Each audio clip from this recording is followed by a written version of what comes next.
So, welcome to the Fairfield Legacy Podcast, hashtag Youth Week edition, where this podcast is presented by members of the Fairfield City Council Youth Advisory Committee, and the members are... Hi, I'm Jelena. Hi, I'm Lachlan. Hi, I'm Simon. I am Stephen. I'm Trinity. And I'm Zainab. And today we'll be talking about the recent situation, so all about COVID. And we're going to be starting with how is everyone adapting to change? So, Stephen, how are you adapting to the change? Mostly aside from university, I think I've been adapting pretty well. I never leave my house anyway, so there's not really much of a difference to me. Yeah. What do you think, Lachlan? Oh, thanks for passing to me, Stephen.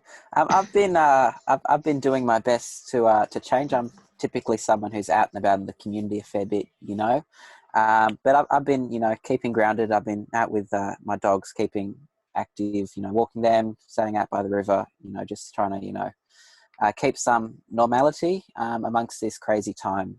What do you think, Simon? Yeah, well, I don't think I've ever been so active in my life. Like, every day I've been going for a run. Every day I've been working out.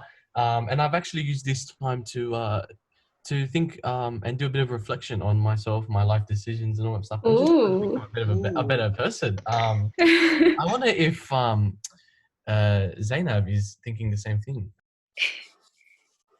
Well, Simon, I have not really been doing that much lately besides schoolwork.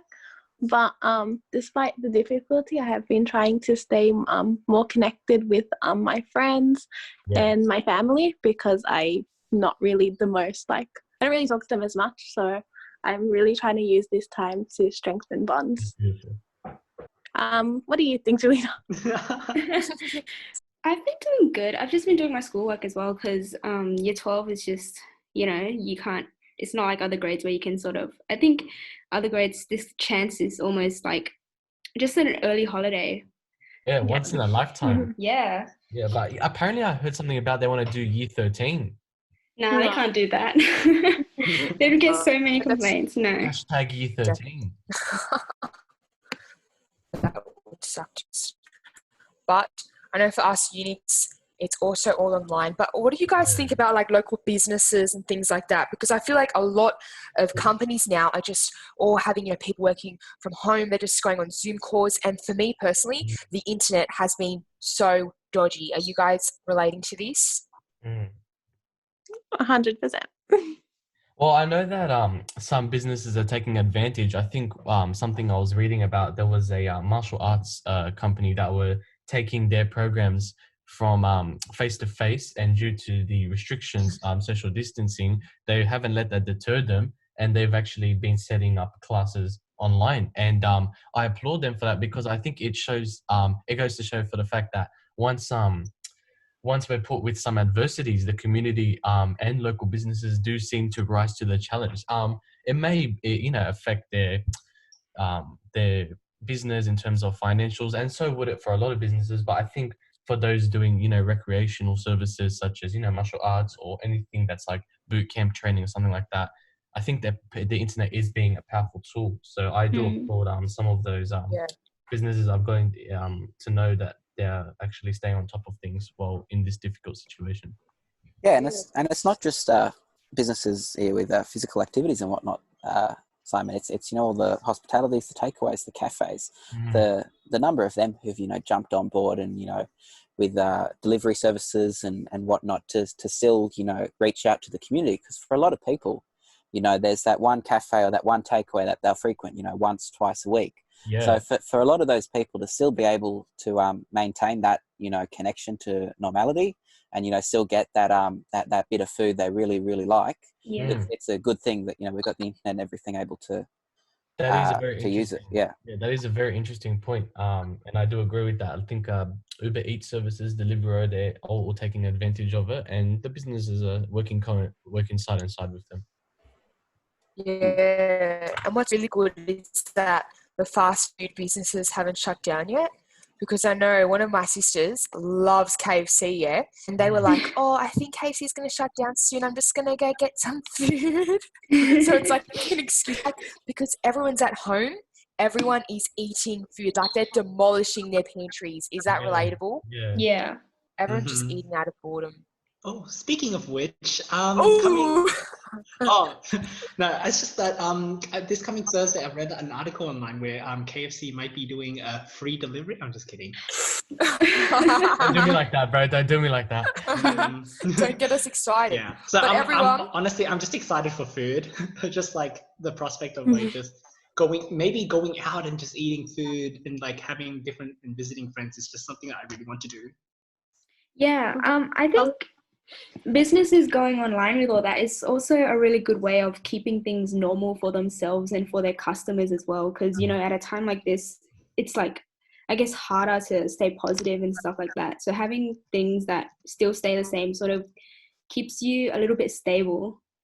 And I guess we just have to work with what the government gives us. Like I remember before the social distancing, they were like, make sure you wash your hands very cleanly and all that stuff like that. So businesses would like make sure to tell their members or customers, wash your hands. And then the social distance came in, so then they had to move online. So it's more of like adapt and conquer, if you know what I mean. Oh, I like that. That's a good hashtag. Hashtag adapt and conquer. Yeah. Like whatever Scott Morrison wants to throw at us, like he can. Like we'll just have to deal with it, I guess. Yeah. And we are. Go team. And I think that is amazing segue to talk about hashtag boredom busters. And how, despite ScoMo saying everyone stay at home, we're trying to make the most of our boredom and we're participating in activities to keep us occupied. What are you doing right now to keep you occupied, Stephen? Oh, me? Sorry, I didn't hear that last part. So right now, it's mostly just uni work because everything has been moved online. Scheduling has been a bit awkward. So I have like things due like practically every day. I've had things like due from like Tuesday to Friday. I even have like a thing due today and tomorrow and Friday. But other than that, like talking with friends especially has been like, I don't know, one of the most like meaningful, I guess, in a sense, just because every time I talk to them, it's like something new, like something's happening in their lives and things like that. And like, you can't exactly go out and talk to each other, like, physically talk to each other.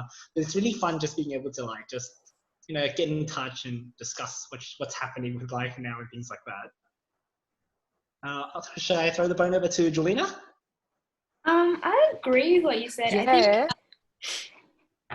I think a time like this really does actually strengthen the bonds that you have with your friends, because I think like whenever we're sort of lonely or just feel like some company, having your friends around really just helps you share what's going on. So we all know that it's not easy being alone at a time like this, and just having your friends around really makes you appreciate your relationships and stuff more as well.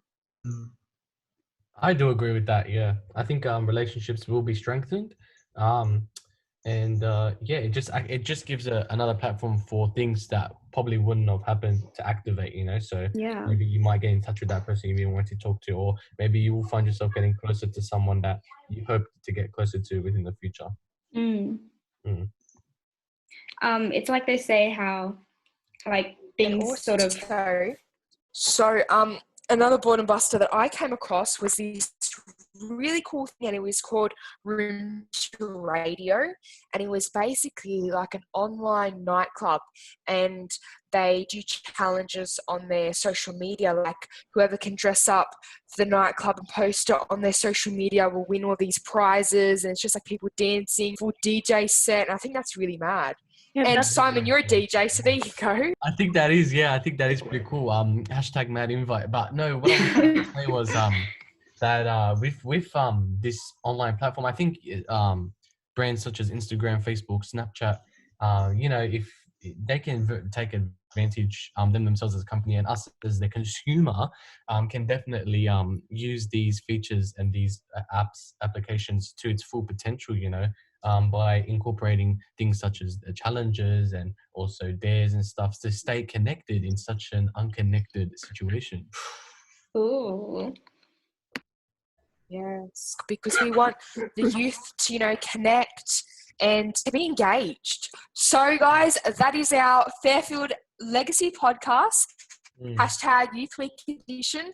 We hope you really enjoyed it. And from all the team, # beat the boredom and stay Yes. amazing. Bye, guys.